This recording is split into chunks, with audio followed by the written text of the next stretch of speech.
to the Dow Sports Videocast. I'm here with Jason Gonella of Wagner. Now, you're really into premium sales. If I've ever met a guy that is Mr. Premium, that's you. Define what exactly premium sales is, because a lot of people just see it as a little fancier seat, but it's got to be more of that than the experience, right? Oh, yeah. I mean, I think in today's day and age, the definition of premium sales is ever evolving, but for the most part, traditionally it's been any sort of seat that has an inflated price to it, which is called the premium, that the team can hold on to. So a suite, a club seat, something that's inclusive from a food and beverage perspective, and then I think as you go through the different sports and different facilities, different people treat premium seating as different things. I think in the arenas now, and I think in sports in general, there's been a flight to, back in the old days, I'm old enough to say that, it was a ticket that you could add some extra amenities to that wasn't in the best location. So it was your mezzanine level seats typically. Now it's the seats that are closest to the floor or the playing surface that have access to the player's tunnel or some sort of cool interactive experience. But yeah, it's basically what I tell people. It's the expensive or most expensive tickets in the house, and that's what I've been able to build my career on, is selling that stuff. Well, and we've even seen the spring training facilities. Everything is starting to go premium. Are we actually seeing where people are understanding it's a revenue generator than rather just an inflated price point? Yeah, I mean, look, I think what and baseball with the apps, Major League Baseball, you can walk into a facility now, your phone turns on with their at the ballpark app, and you're immediately asked, do you want to upgrade your seat? And people understand I'm going to get a better experience. I mean, I sat in a presentation here yesterday.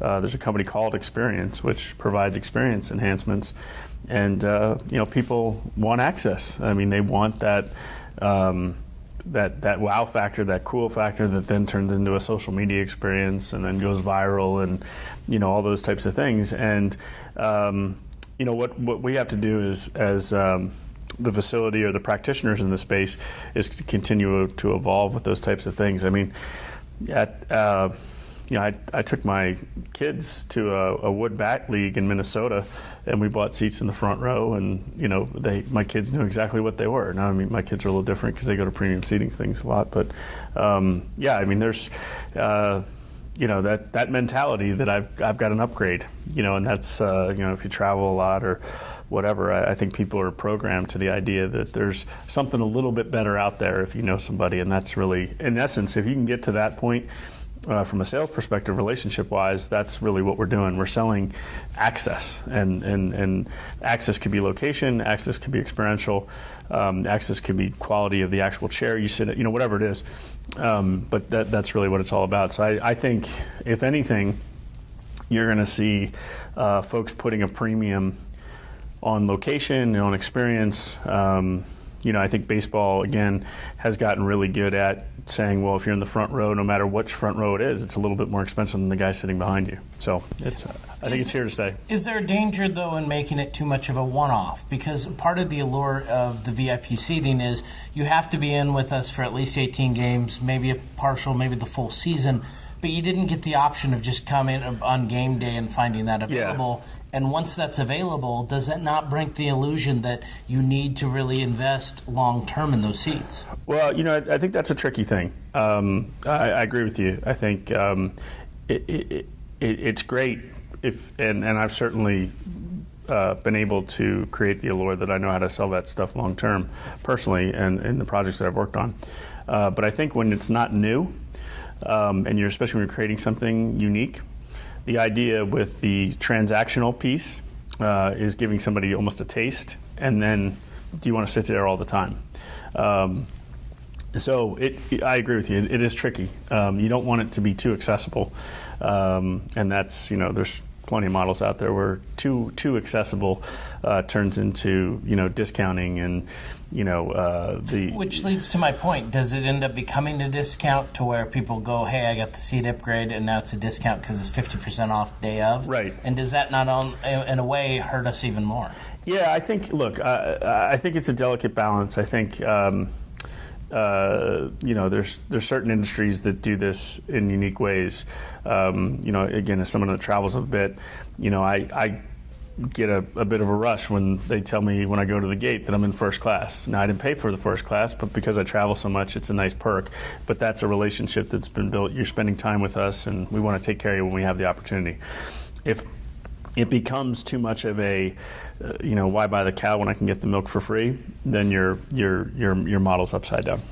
Are we looking at suites as a dinosaur or something that's going to change over time? Because some people have said, hey, suite contracts, I can't fill 180 suites anymore like I used to. We even heard about that today. Mm-hmm. Is it becoming more of a 50 suite kind of a model, or is it becoming even contracts are going to be a little bit silly and they're going to be only 2 or 3 years instead of 10? Because after about 2007, 2008, that all changed where people started going, I can't afford it, and I've got to fight it. Yeah, I mean, I think at the end of the day, there's multiple dynamics that drive the business. But if you're doing a renovation, you're building something new, you're in it with a partner, and your partner is usually your bank or your lender. And if you don't have contractually obligated income, it's going to be hard to build or hard to finance. Which means it's hard to build because you can't get the money. So I think from that perspective, I think there will always be a component of this that's long-term because it has to be. And I think there'll always be a dynamic of people that want cost certainty. The bigger companies, the more established companies, small firms that are more established, whatever, that want the understanding. And again, if you can set up the model effectively, much like you were just talking about the, if it's too transactional or too one-off, if you can leverage it the correct way, that your best locations, your best quality, your best experiences are tied into a long-term situation, then yes, I think you can sell long-term. I think as an industry, and as someone that is a practitioner in this part of the industry, I think what's critical is you have to adapt to your circumstance. In a previous life, I worked on the Staples Center at AEG, and we basically had to resell the building in the middle of the recession when all that stuff was happening, and you had to adapt. I mean, and we got creative, and we figured out a way to do it, and there were terms that made sense, and a 3-year deal looked a lot better than it did when they opened the building because it was better than a 1-year deal. So you've got to adapt as things go on, and then frankly, as your team gets good, or your situation changes, you got to strike while the iron's hot. Don't rest on your laurels. Get them to extend for 5 years at some fixed pricing when you're at the top of the continuum or the top of the wave, before 2 years later you're not as good as you thought you were, or whatever. So it's an interesting dynamic, and I think for a personal perspective, it's going to keep changing. I mean, there's only so much market potential or market cap out there for the franchise, and how do you best leverage that? So I think the exciting thing in the business is going to be how do you right size or right fit your building as you go forward. I mean, there's not, quote unquote, that much meat on the bone yet, or left, if you will, from a professional perspective. Colleges are sort of in the middle of their, sort of redo, if you will. But they don't have as many capacity issues because of the fact they don't have as many suites. You've got correct. 20 times the amount of suites as a college. No, and look, I think the idea. But there's still owners out there. And the other thing you have to understand is when you're doing new construction, this is a 30-year decision, and the person that you're doing this with that's fronting the money for it is a very sophisticated business person if they own a franchise. And they understand what it is to have a 30-year situation. So people get aggressive, and I think in the experience I'm working on right now with the Vikings, what's been good about that is I think they've had enough time to kind of analyze the market and understand that there is a point of too much. Mm-hmm. And I think that's going to be more of the trend. It's not going to be about how much. It's about right sizing, so you're more at a full capacity. Because look, at the end of the day, Nobody wants to drink in an empty bar. So if you're not sold, it creates a whole trickle-down effect. And it's always easier to sell from the front with good capacity and limited options, and that's when people want to buy. You're a really big advocate of something I heard today, and I really liked it, and perked me up on your panel for the ALDS or SD, and I really thought that it was good, and that was cost certainty. Yeah. And that is something that a lot of people aren't talking about, but frankly, if I know how much the food's going to cost, if I know parking's going to cost, if I know everything is going to cost inside that suite or that premium, it's going to help me, right? Yeah, no, look, I'm never going to be confused with the smartest guy in the room. But at the same time, what we do isn't very complicated. It's pretty straight line thinking. We were faced with a situation in Minnesota where we had two spaces that, from a club perspective, were going to be challenging to service the clientele. You walked out of a seating section and then had to walk down a flight of stairs or an escalator to get to the food option. And the idea of having to then take your credit card out or cash out to pay for food after you've had to walk to another level just made absolutely no sense. And then as we started to trickle through that or think through that, the trickle down of that was that okay, so all the suite holders have to walk through that private club to get to their suite. So if we're going to make it inclusive there, how are the suite holders not going to take the kind of thing? And then it just got to the point of like, well, hey, if we just round up and do this the right way, and the caterer's happy about it, and it's just an easier process. Because you look at it from the catering perspective or the concessionaire perspective, you're basically giving them a guarantee. That you've taken a lot of their risk out of the game. So the customer loves it because you've created the cost certainty like we talked about. The caterer and the concessionaire like it because you've taken out their risk. And from a team perspective, you're at vacancy. I mean, everybody wins. So why, and it's funny when you talk to the catering companies, they, a lot of that's just a traditional thinking. Or non-traditional thinking. I think what you end up with now is it's just a better environment, and people understand, hey, I'm into this for, hypothetically speaking, $300,000, and it's easier to go back and sell to corporate and say, hey, we're in for $300,000 and that's it. We're done. I'm not going to bother you with a food bill. I'm not going to bother you with any of this other stuff. So, and as evidenced by where we are in the sales process, I think it was the right decision for us. You're in a cold weather city. You're moving from an indoor facility. Now, granted, it wasn't always the best. The Metrodome has never been considered the best. But to go to an outdoor one is a challenge.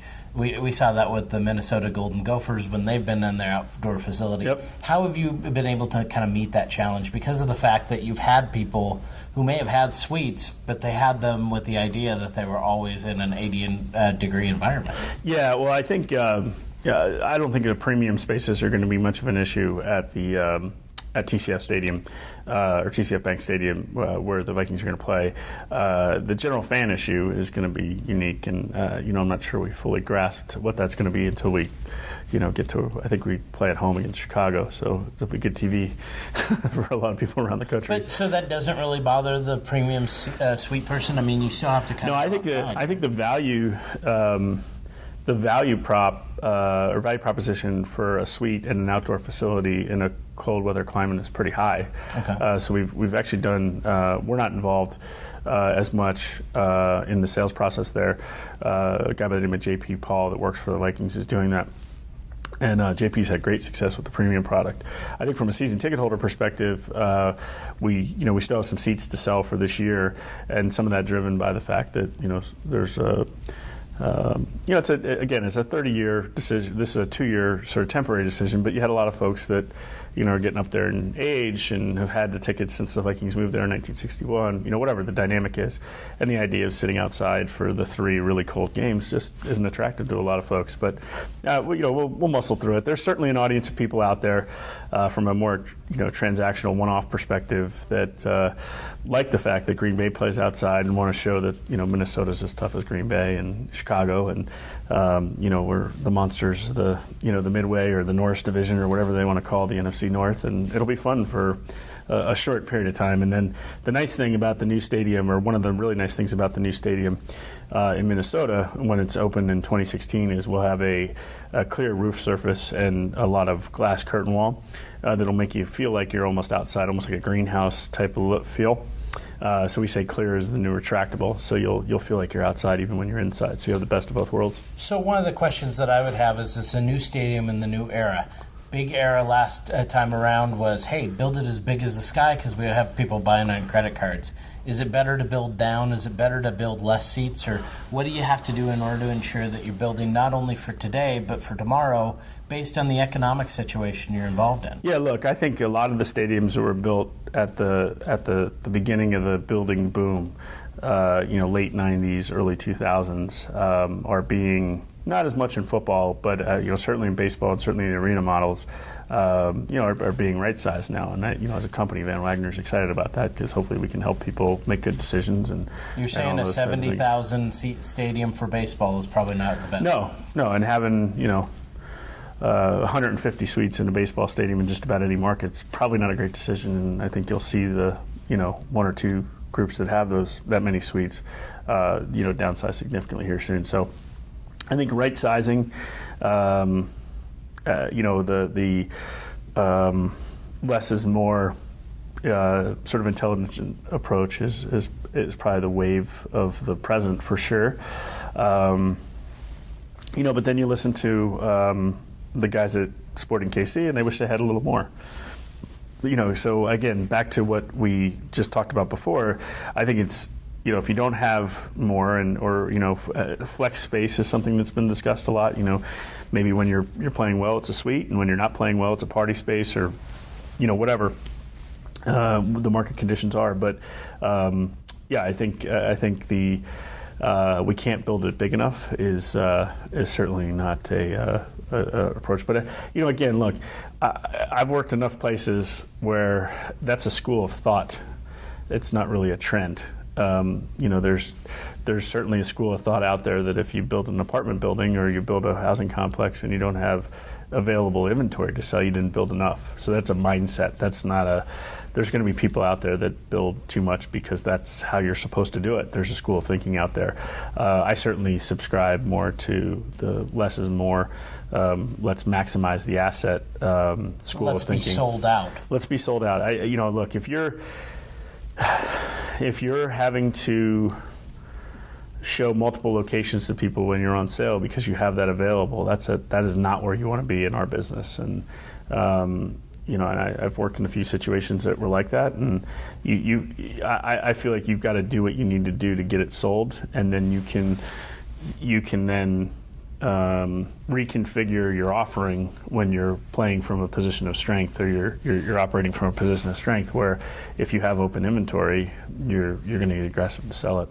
Does it become more of a challenge, though, because you not only have a baseball stadium of inventory against you, you not only have a basketball and a hockey arena that's being kind of renovated, yep, your own arena, your own stadium, but also you have the college football stadium. Yeah. So now you have more competitors in normal markets. Does it become a fear of almost suite saturation or premium saturation to where you almost have to work against the... Yeah, where we're sitting here in Kansas City, you look at the venues that are here, there's a lot of product. I think the nature of the beast is that, if you're going to build new facilities, you're going to have a few too many suites, and it's going to be competitive. I think in Minneapolis, we have a lot of inventory, but I think also too, when you're talking about the NFL or even frankly college football, you're operating from a position of, sort of mind share dominance or whatever, that, football's a big deal. It's a few dates. It's part of the fabric of the community. The University of Minnesota is ingrained in Minneapolis as well. So, yeah, but you got to stay on your toes. But that supports why you don't want to have too much. There's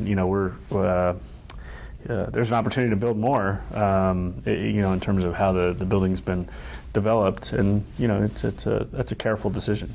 So thankfully, we're working for a client that has a similar school of thinking that less is more, and being sold out is the right way to be. It always seems to me that we find enough time for inside sales units, we find enough time for regular season tickets, but when it comes to premium sales, we don't really dedicate as much time to the premium sales division to get them to fully be understanding of that. Is that a correct assessment? Is that something that we need to really challenge ourselves as an industry on? Yeah, I think, look, certainly there's been thinking that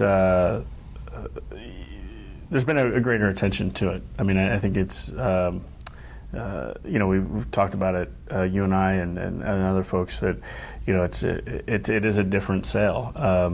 And I think now it's getting the attention that, say, corporate sales or sponsorship was getting. It'll never be as big as tickets because you just inventory-wise, there's not as much. But it's especially in a building that's been open for a while, it's a complicated sale. You need dedicated people. The sales cycle is long.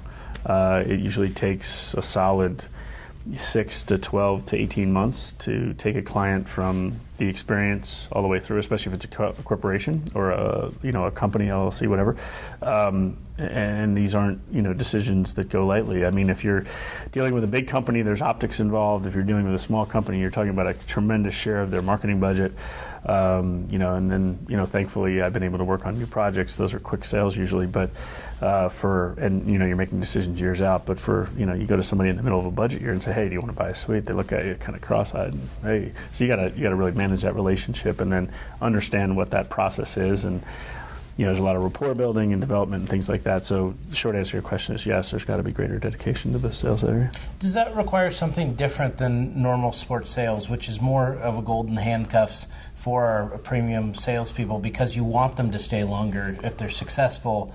Whereas you can normally go, okay, you're great at season tickets. That's awesome. You want to move. We'll gladly help you. It's not the same retention because you're talking about a long-term goal that's a few years out. Yeah, I think what's happened over time is that the realization that this isn't just sort of high-end ticket sales. It's a more of a corporate sales structure, and I think there's more of a marriage between corporate sales and premium sales than there is maybe between tickets and premium sales, where those have typically been intertwined. I agree with you, or I think I agree with you, that a standalone sort of person that manages the P&L for that line item or that segment of your business is pretty important, especially if you've got product. I mean, look, if you're operating, because here's the situation: if you've got 100 suites, 10 are open, you're probably more likely to have 20 open than you are to have 5 open, unless you've got a dedicated group. So the curve up is gradual. The curve down is pretty steep. So I mean, I've seen it. It's pretty cataclysmic because as soon as the market's aware and your current clients are aware that you have inventory available, the emperor has no clothes at that point. It's hard to sell, and if you don't have qualified people that can funnel back in and create that demand environment. It's high-end sales. I mean, you're dealing with a completely discretionary item, whether it's corporate or personal wealth, that is really way more expensive than it needs to be. And the idea of just from a season ticket holder perspective now, it's, I have season tickets to different sporting events, and, ultimately you go to extra games, and it's kind of like, well, why am I not more selective if there's inventory available? Well, from the suite side, that's only magnified. So all the issues that you have from the ticket perspective, I guess, is maybe a short way to say this as I'm babbling here, is that those issues are just more magnified on the premium side because the numbers are bigger. But don't we also have the issue of companies wanting to see more of a direct ROI, which sometimes can't be shown, into their suites? So now it's an even bigger challenge because before it used to be, hey, we have a suite, we entertain, and now they actually want to see that any client who goes in there, they're getting enough business. Yeah. Does that become a challenge in your guys' end? I think that the word transparency is a big thing now. So the more that you can have an open discussion with your people, your clients, and say, look, this is how you're using the suite. And be frank, though. I mean, if the clients aren't using the suite properly, you've got to manage that relationship. And again, that takes a sophisticated salesperson to do that, or a sophisticated service person to do that.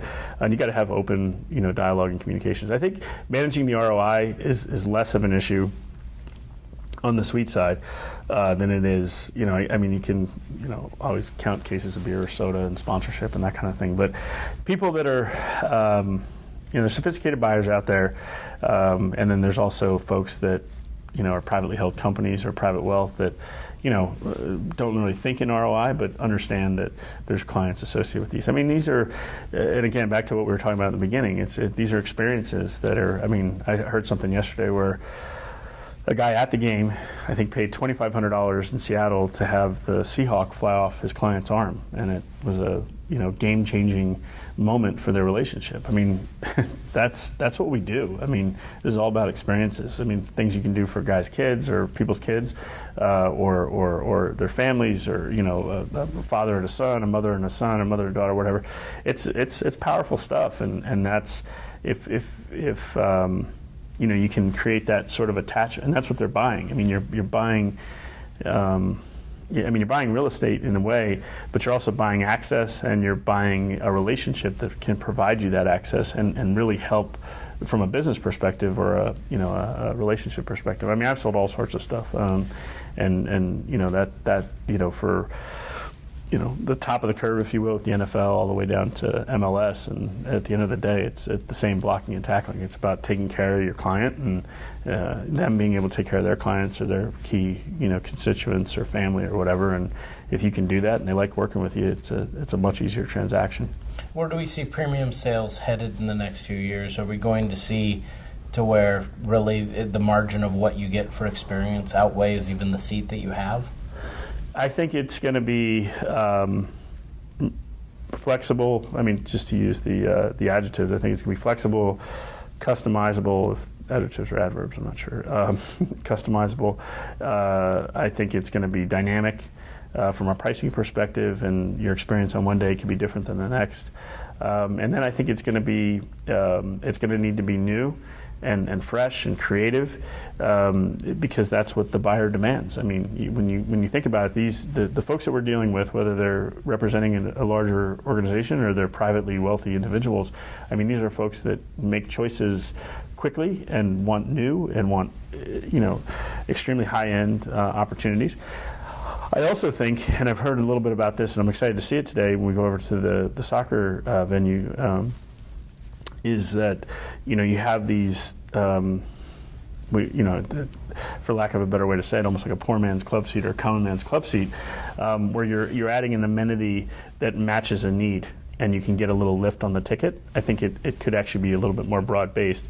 But again, I think that's just more of an upgrade in the experience from a general ticket perspective. But I think the dynamics are, we've become a just-in-time economy, and we don't really make an inventory. I mean, we have inventory of tickets, but just-in-time is, for us, is experiences. I mean, someone's excited about being able to get a better experience than what they thought they were going to get when they came in. Or they've got somebody important and they want this to be the experience, and you've got to be able to deliver that. And I think that's where it's heading. And I think, again, I think less is more is probably the phrase that, less is more for more. If you have less of it, it's more valuable and you can get more for it. So your return or your market cap is about the same or maybe a little bit higher on less inventory, so your cost per seat actually goes up because people are excited about the unique dynamic experience you can provide. Does that also then change how we even have the secondary market? Because premium does get a lot of secondary market action, but when it's tied into like an experience or something of that nature, does that almost hinder the secondary market because they don't know really what they're bidding on, or you're not going to have as much interest for the selectiveness? I think that's where you're going to find that premium maybe is more team controlled, where the general ticket can be resold numerous times to numerous parties, but it's that unique access, and that's why the relationship with the team is so critical. So that's all the way through the continuum. That's your partial season plan, it's your half season plan, it's your full season plan, and it's your premium. So you've got to be able to kind of walk people up that ladder and understand. There's some certain experience you can get for 10 games, and there's a lot more or a lot of the same experience you can get if you buy a full suite. Well, Jason, thank you for coming on the you're welcome. Videocast. Appreciate it. Always a pleasure. Jason Gonella, Mr. Premium with the Dow Sports Videocast. I'm Troy Kirby. Thank you for joining us.